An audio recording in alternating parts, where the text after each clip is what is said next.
bienvenidos a este nuevo programa de la serie Nuestros Autores, que lleva a ustedes el canal de televisión de la Universidad Pedagógica Nacional por este medio digital.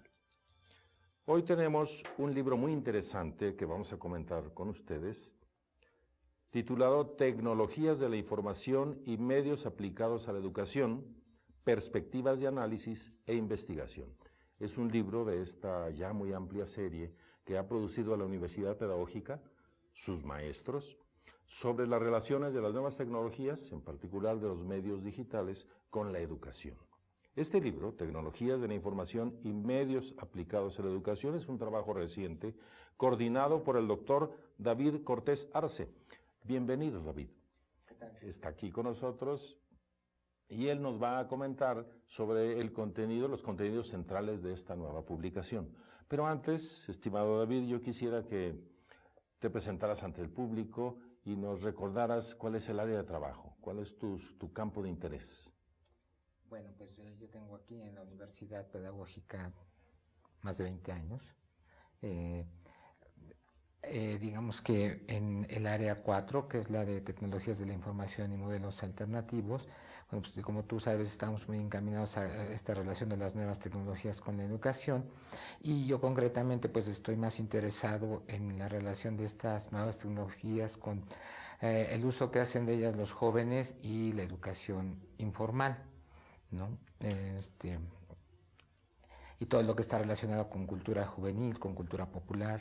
Y en esos 20 años has participado en este trabajo pionero de la universidad. Como sabemos, la Universidad Pedagógica nació precisamente con un proyecto que incluía ya las nuevas tecnologías. Las de ese momento, hace 32 años, los medios principales pues seguían siendo la televisión, el teléfono y la educación a distancia. Sí, bueno, pues sí, yo cuando ingresé a trabajar aquí, pues empecé a hacerlo, digamos, trabajando en el departamento de radio, y entonces también estábamos muy vinculados con esta parte de la televisión, que era, pues, como digamos, lo de más avanzado en ese momento, ¿no? Estaba muy, avanzado tanto la tecnología ahora que era difícil imaginar que íbamos a llegar a estos estadios en los que nos encontramos actualmente, o al menos yo no me lo imaginaba tanto así. Sí. Leí aquí, me dio mucho gusto presentarte como el doctor David Cortés. ¿En dónde estudiaste? Cuéntanos. Bueno, yo estudié comunicación en la Universidad Nacional Autónoma de México. Allí mismo hice una maestría en comunicación, y el doctorado ya lo hice yo aquí en la Universidad Pedagógica Nacional. Es un doctorado en educación, sí, ¿no? Es un trabajo muy interesante. He tenido el gusto de acompañar también este desarrollo. También en una etapa inicial también me tocó trabajar en programas de radio. La universidad tuvo inmediatamente una presencia en todo el territorio nacional, en toda la República. Rápidamente alcanzó más de 70 unidades, sedes y otra treintena de subsedes, de modo que es una universidad presente en todos los estados, en todas las regiones. Ahora con presencia regional a cargo de las autoridades estatales, pero seguimos siendo, gracias a estos medios, una institución de referencia en nuevas tecnologías. En este caso, el libro Tecnologías de la Información y Medios Aplicados es precisamente una compilación de una aportación de varios autores. ¿Cómo surgió este libro? Bueno, hace aproximadamente 3 años, allí en el área académica 4, empezamos a trabajar en un seminario, pues sí, interno, de actualización, en el cual el objetivo principal era invitar a diferentes profesores que estuvieran a la vanguardia en esta cuestión de las nuevas tecnologías de investigaciones, para que vinieran y nosotros intercambiáramos opiniones, ideas, que nos actualizáramos a partir de la presencia de ellos. Del primer seminario también se desprendió un primer tomo, y bueno, este libro corresponde al segundo seminario que se organizó. Entonces, lo que nosotros hicimos fue invitar durante 8 meses, vinieron diferentes profesores, algunos del Distrito Federal, otros de algunas universidades del interior de la República, a compartir sus experiencias con nosotros. Al final, bueno, desde un principio nosotros ya sabíamos que queríamos convertir todo eso en un texto, y aún así pues invitamos a algunos profesores tanto de nuestra área para que escribieran textos expropios para este libro, como aquellos profesores que habían venido a impartir sus conocimientos. Desafortunadamente no todos aquellos que vinieron pudieron entregarnos un texto en los tiempos que nosotros habíamos requerido y bueno, pues contamos solamente con la participación de un par de ellos, porque también habría que agregar que pues es un texto que cada uno de los contenidos de los textos que fueron escritos para él son arbitrados, ¿no? Entonces pues eso es importante aclararlo porque pues habla así como del rigor que nosotros imprimimos cuando hacemos aquí libros en esta universidad. Es un procedimiento muy afortunado, muy sano, académicamente muy adecuado, muy conveniente, esto que nos menciona David, porque los artículos que están aquí han pasado por el juicio de expertos. Es decir, ya no es solamente una compilación de las ponencias que llegaron, sino que pasan por un filtro. Y eso muestra la responsabilidad creciente siempre de los grupos académicos de la universidad y de la misma institución para presentarle al público, a los maestros, a los estudiantes, textos de calidad y de utilidad para el trabajo docente. Es algo que se puede distinguir aquí, en la serie de trabajos integrados en este texto, en esta publicación, como estos que podemos leer. Un trabajo de Luz María Garay Cruz, hacia la construcción del conocimiento, retos para la investigación en educación y comunicación. Y le sigue Eduardo Peñalosa con la educación a distancia en el México del siglo XXI, avances y retos.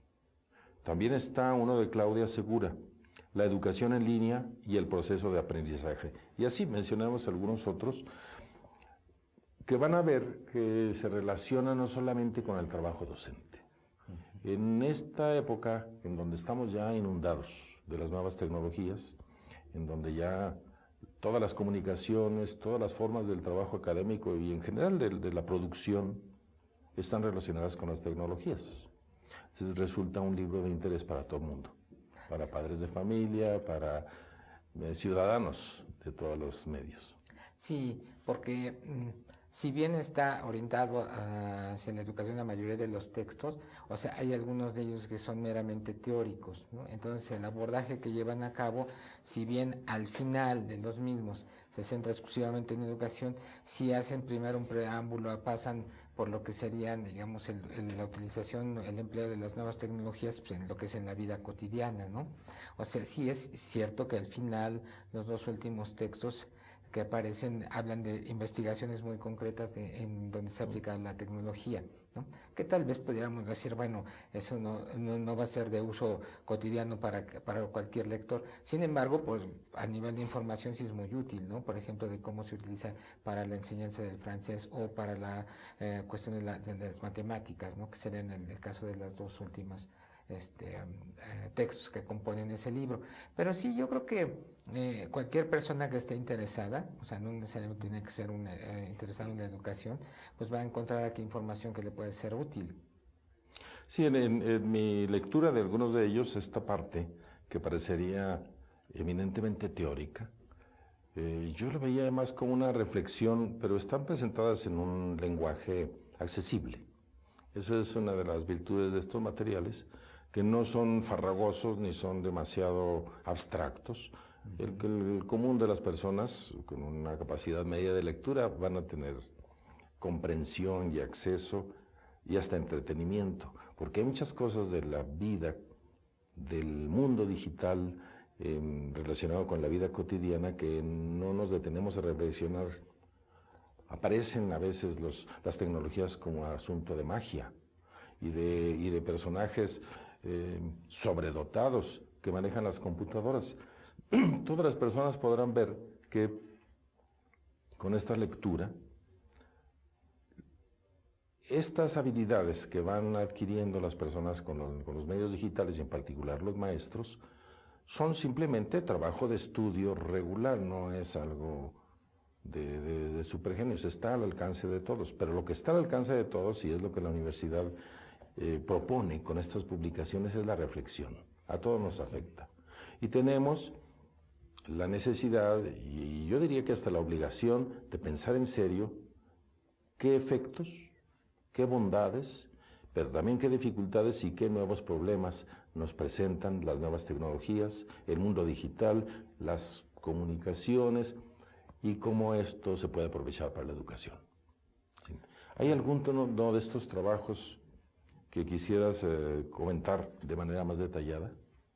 Bueno, pues yo creo que el segundo texto, que es un texto del doctor Peñalosa, que precisamente lo que hace es como un recorrido de cuál ha sido la trayectoria que han tenido estas nuevas tecnologías concretamente en el campo educativo, porque algo que yo retomaría de lo que mencioné hace un momento, es precisamente que a veces, o sea, las tecnologías están presentes cotidianamente y uno o cualquiera, los niños las utilizan, pero ni siquiera a veces se preguntan cómo, por qué o cómo se llegó a ellas, ¿no? O sea, entonces, creo que lo que nosotros estamos intentando hacer o lo que nos interesa trabajar es precisamente como que a los usuarios hacerlos más conscientes de lo que implica las nuevas tecnologías y las implicaciones que existen más allá de los usos meramente cotidianos, o que aprendan a explotar estas nuevas tecnologías de una mejor manera, y sobre todo verles esa posibilidad digamos educativa que tienen, porque como ahora cada vez están siendo más fácil su acceso para la mayoría de la población,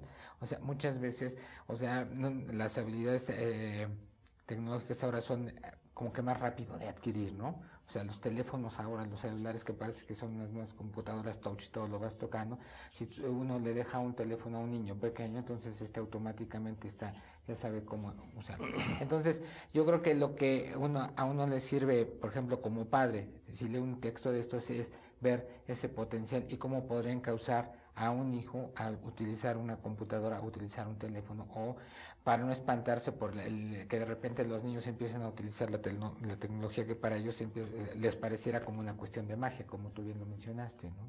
Sí, y esta, seguramente, como lo vemos los pedagogos, esta comprensión más detenida del funcionamiento y de los procesos digitalizados permitirá que las familias y los padres pongan en una dimensión más conveniente, más justa las cosas. Nos hemos encontrado padres en el trabajo pedagógico que desarrollamos que llegan a un punto de sometimiento, parálisis, marginación, y dejan a los niños o a los hijos manos libres. Y no siempre es conveniente. Claro. Bueno, hay casos, nos han comentado, de abusos en contra de las personas que se dejan impresionar. Y bueno, nos toca estar aclarando, y en este material van a encontrar buenas pistas, que no es magia, es simplemente tecnología desarrollada, creciente, y que su comprensión y aprovechamiento debe estar al alcance de todos, porque ya a todos nos afecta. Aún los que no tienen computadora, por no tenerla, ya está viviéndolo. Y los asuntos de negocios, de trabajo, de gobierno, de impuestos, pasan por un mundo digital. Todo aquel que tenga una pequeña empresa, un pequeño negocio, le toca hacer declaraciones por internet. Y ya no hay máquinas de escribir. No. Ahora hay que recurrir a las computadoras para hacer todo tipo de escritos y oficios y tareas. Y no siempre las personas tienen computadora en su casa, pero México es uno de los países que tiene más cibercafés. Y eso también presenta retos para la educación. Claro, pero yo creo que en este caso, lo que mencionas, se podría establecer esa analogía. Hace muchos años, bueno, cuando nosotros crecíamos, el problema era tener mucho tiempo frente a la televisión, ¿no? Sí, entonces el problema era qué iba a pasar si los niños estaban demasiado tiempo en la televisión. Bueno, una de las cosas que nosotros hemos visto, por ejemplo, es que pues el problema no es que vean la televisión, sino el problema es que ningún adulto los acompaña a ver la televisión, ¿no? Que a veces la visión de estos aparatos se le queda únicamente como responsabilidad a los niños. Entonces yo creo que eso está pasando con las computadoras.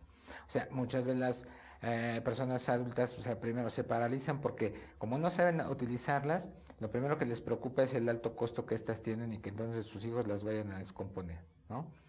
Una vez que superan ese primer, digamos, temor, o sea, viene el problema de, es que están mucho tiempo frente a las computadoras y la gente no sabe qué es lo que están haciendo, porque tampoco les interesa estar en la supervisión, ¿no?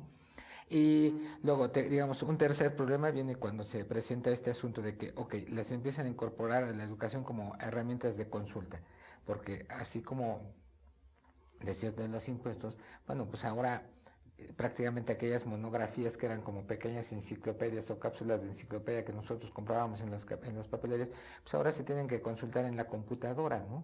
Y entonces lo que necesitan los padres es saber cuáles serían las fuentes más idóneas para acceder a esa información cuando llegan a un cibercafé en caso de que no tengan una computadora, y que es algo así como que muchas veces esa labor como de profesor se la dejan al encargado del cibercafé, que es el que les está recomendando cuáles serían las páginas más idóneas para que ellos consultaran para hacer sus tareas, ¿no? Creo que tiene mucha razón, y la palabra clave que yo veo ahí es acompañamiento. A los adultos les toca acompañar de una manera cercana a los chicos en sus indagaciones.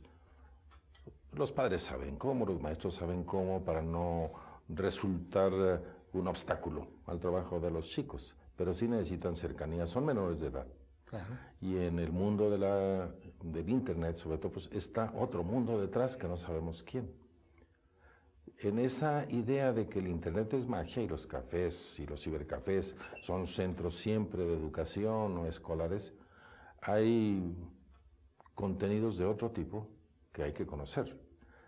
Así que no todo es pedagógico, no todo es educativo, no todo es conveniente, por eso necesitan acompañamiento. Tenemos, por ejemplo, la necesidad de investigar sobre los significados, sobre las significaciones imaginarias sociales de la tecnología, de Mónica García Pelayo. ¿Se acerca a esto que está este artículo, se acerca a esto que estamos comentando? Pues un poco, porque ella más bien lo aborda desde una manera antropológica, ¿no? Acerca de cómo los individuos, los sujetos, de repente hacen unos constructos imaginarios acerca de la tecnología, y que sí tiene que ver con este asunto de que decíamos, por ejemplo, de los padres, o inclusive no nada más de los padres, de los profesores, que a veces se niegan a que las nuevas tecnologías entren a las aulas, ¿no? Entonces, digamos, si bien no hace una respuesta contundente, porque tampoco, eso sí habría que aclarar, o sea, ninguno de los textos aquí se tratan de dar recetas, o sea, son aportaciones para la reflexión, son productos de investigación. O sea, yo creo que si en un momento lo que aportan son ciertas sugerencias o ciertos caminos por los cuales los interesados se pueden adentrar para tratar de entender cómo se están utilizando, ¿no? Y los interesados son principalmente los maestros, porque son textos que tienen un común denominador, que es la docencia. Así es. Si está detrás de este material, a leerlo, que corresponden al área 4 de la Universidad Pedagógica Nacional, que tiene un título largo. Hace un momento comentábamos que necesitamos leerlo para no equivocarnos. Tecnologías de la información y modelos alternativos de la Universidad Pedagógica Nacional. Es un área, una de las 5 áreas en que se agrupan los profesores de la universidad, y que tiene ahí a varias decenas de profesores trabajando estos temas. Para la Universidad Pedagógica Nacional es una preocupación permanente. Aquí tenemos una muestra en la mesa de estas colecciones, así que será muy, muy interesante que este seminario, este tipo de trabajos sigan aportando reflexiones e ideas que luego serán aprovechadas por otras instituciones, por los maestros de educación básica principalmente, y por padres de familia.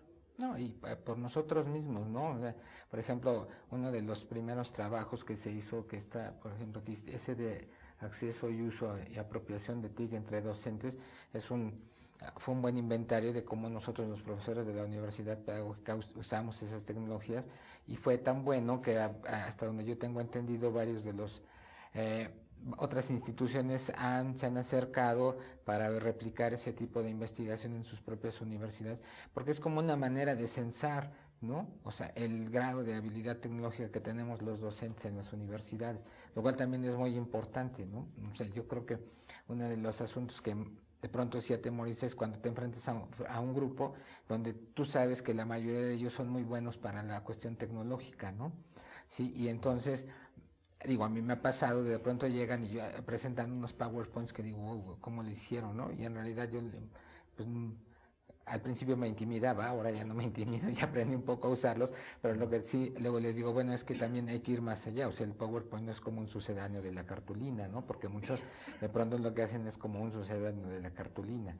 Tiene muchas más posibilidades. Exacto, ¿no? Y entonces no nada más estar con el texto o poner algún dibujito para que de pronto volteen y puedan leerlo, ¿no? O sea, si no es exacto otra posibilidad. Y ese caso que mencionas es semejante a lo que pasa con los padres de familia. Hay padres de familia que de manera muy natural se incorporaron al uso de las tecnologías y acompañan a sus hijos. Lo mismo hay un grupo grande de profesores que ya entraron a la docencia experimentando con las nuevas tecnologías, con el mundo digital, con las computadoras. México ha sido pionero también, el gobierno, la Secretaría de Educación dotó de computadoras en un número muy grande de escuelas en el país. Pero como todos los inventos, como todas las novedades, tienen sus pros y sus contras, sus alcances y sus límites. Al mismo tiempo, estas investigaciones nos muestran cómo hay escuelas que no están equipadas, pero que sin embargo tienen buenos niveles de desempeño académico. Y lo que nos viene a mostrar es que no es solamente un asunto de fierros, sino la preocupación de maestros, de directivos, padres de familia, para acompañar a los chicos y a los jóvenes en su desarrollo académico. Si lo mismo vemos en las evaluaciones internacionales, es un recurso magnífico, maravilloso, pero no es la varita mágica. No, y menos yo creo que en un país como México, ¿no? Porque si atendemos a las estadísticas, todavía, si mal no recuerdo, hasta el año pasado, diciembre, cerca del 35% de la población era la que contaba con acceso a computadoras, ¿no? Pero ese 35% de la población también incluye, por ejemplo, a empresas, ¿no? Y al sector gobierno.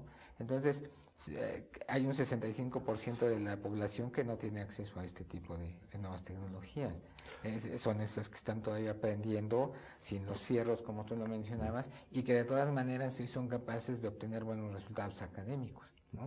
Lo mencionaba porque es conveniente para maestros y para padres que no están trabajando con tecnologías todavía, evitar un sentimiento de culpa o de disminución, porque lo necesario, lo central son las personas. Claro. Entonces, y las herramientas y esta tecnología ayudan mucho. Acortan caminos, reducen tiempos. Pero lo central, en ambos casos, tener o no tener el equipo, son las personas interesadas, preocupadas por trabajar por la educación. Sí. Hay otros trabajos, los últimos dos son ya centrados, y esto es interesante para los maestros. Uno es entornos tecnológicos de aprendizaje para el acceso temprano al pensamiento algebraico con alumnos de educación básica. Es decir, el trabajo de Cristian Buto Zarza está pensado para las clases de matemáticas, de primaria. Así es. Sí. Y hay otro, Cognición y Multimedia en la enseñanza del francés, de Lucía de Jesús Hernández Santamaría. Esto es enseñanza de idiomas. Sí.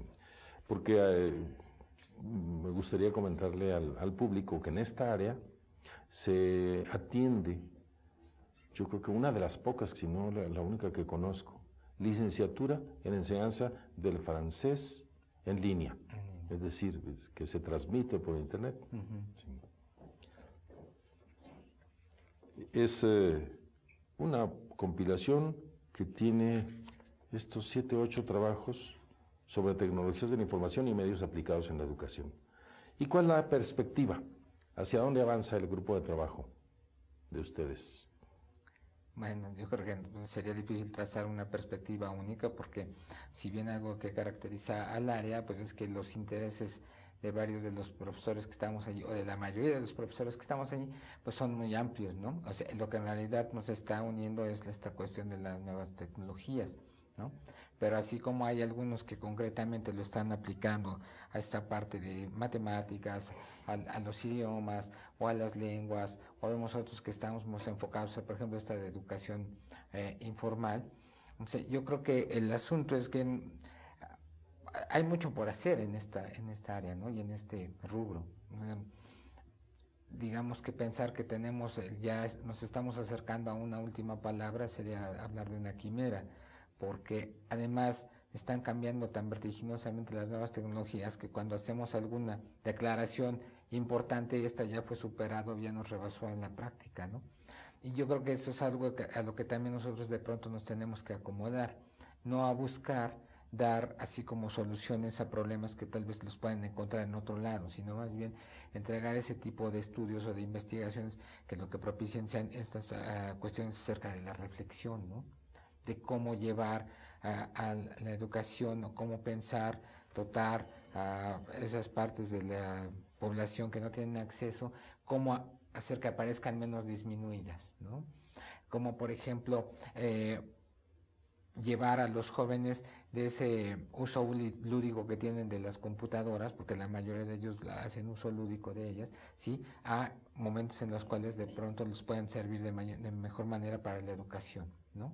O sea, que ya lo están haciendo algunos, pero digamos aquí tendría como generalizarlo, ¿no? O sea, cómo de pronto hacer una educación virtual, precisamente también hay uno de los textos que habla de las perspectivas que tiene la educación virtual, o sea, en unos años, pues no es que se vaya a prescindir del profesor, pero probablemente se vaya a prescindir del aula, ¿no? O sea, no se va a prescindir de los programas, o sea, no se va a prescindir de los libros ni de las investigaciones. A lo mejor de lo que se va a prescindir es de las instalaciones físicas, pero para eso no sé cuántos años faltan. Son las modalidades nuevas que puede encontrar la educación y que pueden traer los maestros, sin que nadie deba asustarse porque va a perder el trabajo con las computadoras. No, porque pues entonces ¿quiénes van a elaborar los programas? ¿Quiénes son los que van a revisar las tareas?